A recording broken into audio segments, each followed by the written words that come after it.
Hi there. Happiest birthday to you, and happy Earth Day to our beloved mother. I hope everyone is having a great one. Mother is the name for God.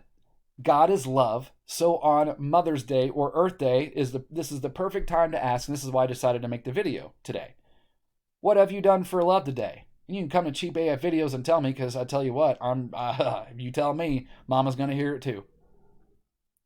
Now, so here's what's up. I tell you all the time, right? Mother is the name for God because God is a woman. Mother is God. I show you that, and they say that in the movie The Crow. You can watch the original Silent Hill movie. They say that twice in there, even. All right? I say that all the time, but what I want to do now is I want to show you where I get it from, besides a past life memory. I've said it a few times on here for anyone new to my channel. Whenever I was 2, 3 years old, very young, very young, I distinctly remember, and my mom will tell you that it happened, that after a bath one day, she was drying me off, and I looked right at her, had this weird, like, flash, and I don't know where, because it's just really weird. And I says, "Are you sure you're my mom? Because you don't look like her." So I remember this stuff. I remember my past life, and but it doesn't just come from there. I'm going to show you in black and white that this is just the story. Okay, so here's a book called Dawn of Astronomy. This is a study of all the ancient architecture, the pyramids, the temples, and it's also a study of the mythologies behind them all. This is a math book more than anything else. Okay, the author wasn't out to say who's who made who's good, who's evil. The question this book was after to answer was, were the pyramids and the temples made after the stars, meaning were the stars used as a guide to build these things? And if the Egyptians did it, were they the first to do it, or did they learn it from somewhere else? So this is mainly a math book. It's not any of this stuff, all right, that is trying to prove one way or another who's best, who's worst, theology, none of that. This is an old book. I'm not exactly sure how old. I can't find an exact copyright on it, but I can tell you that the author in here talks about visiting these places, the pyramids, and his own lectures being printed and distributed in years like 1890. So this is an old book. All right, so here it is, really almost towards the beginning of the book. The rising sun Horus between Isis and Nephites, or however you say that, because boys have a penis, girls have a vagina. So, two mothers and the son. Because when you're talking about the son, you're talking about the father.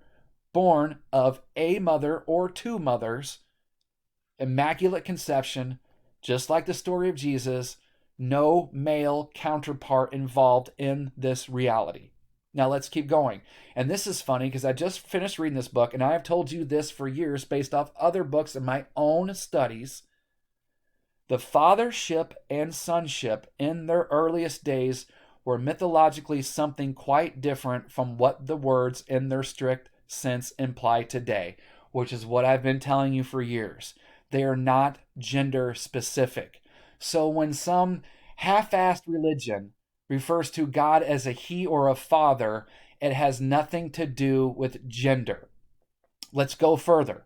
Hence, it was a commonplace either that a god should be the father of his mother or that he should have no father. If you even just go to the Greek telling of creation, Gaia, Mother Earth, immaculately gave birth to her firstborn son, Uranus. Uranus means heaven. He became known as the Heavenly Father.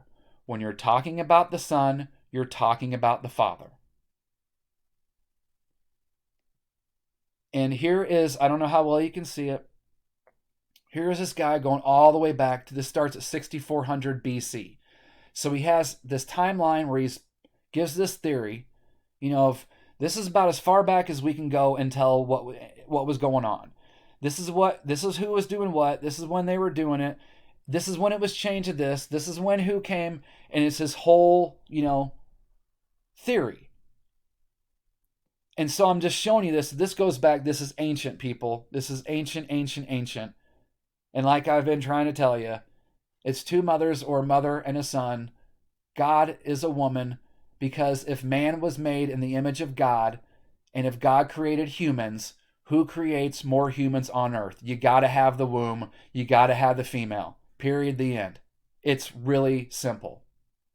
And it's very easy to understand why they took that out of the whole telling, because you take out the mother's love, then fear is born. And it's that simple. Then you're easily controlled. So I'm just going to stop there.